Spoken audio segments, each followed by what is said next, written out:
be indeed what it is. He might have snapped an axle here.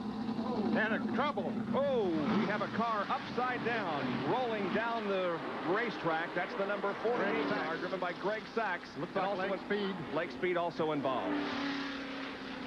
Greg Sachs' car on its top. However, we can see movement inside the cockpit. We believe there's a small fire burning in the engine compartment. It looks that way on top of the engine. And there we see Greg crawling out from the car. Yes, Atta boy, get out of there. Atta boy. Oh. So that's always good to see the driver come out after a crash of that sort. He doesn't have a helmet on. Well, he had to take it off because of the radio. Climb out. Now he wants to go back. Help Lake Speed to see if Lake's okay. Checking on him.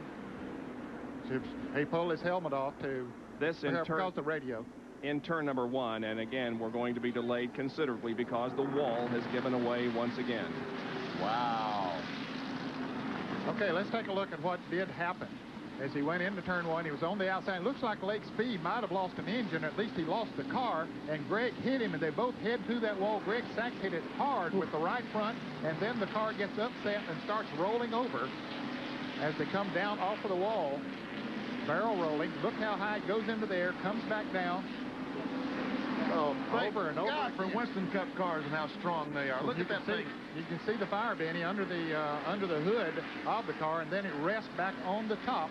And as we saw, then Greg Sachs was able to crawl out of there. The fire was he broke the carburetor when all those tumbles, and the fuel in the carburetor came out and ignited. That was not a big fire, but let's hope that Lake Speed can jump out of there just as quickly as Greg Sachs did. Greg Sachs is quite concerned about Lake Speed. And Lake has not come out of that car, and Greg is there standing beside it. We'll have a real-time replay, and this will give you an indication of exactly how hard the car hit. You can see Lake Speed's car number 83 down on the inside as he lost speed. He really hit that wall hard. Every race car driver that retires from racing and quits racing ought to come up and watch some race from inside the TV booth, because you'd never go back to it. That's for doggone sure. It's a lot different up here. It really is. It's a different ball game up here, folks, than it inside those cars. Kyle Petty is coming into the pits, and Jack Arute will report on this stop. The Felix Sabatis team, led by Gary Nelson, is awaiting the positioning of Kyle Petty's peak antifreeze unit in number 42. He has come to a stop. Now they're going to go to the work, as usual, on the outside tires first. One crew member is exchanging the lug nuts on the inside tires. They're cleaning the windshield. Kyle having a fine run this afternoon. They are now bringing the jack beneath it. Now with Darrell Waltrip as Jerry Punch. What is he doing, Jerry?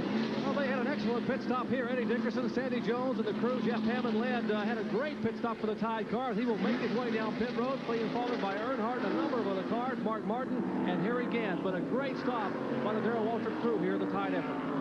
And here they come out of the pits. And you see them come out of the pits subdued.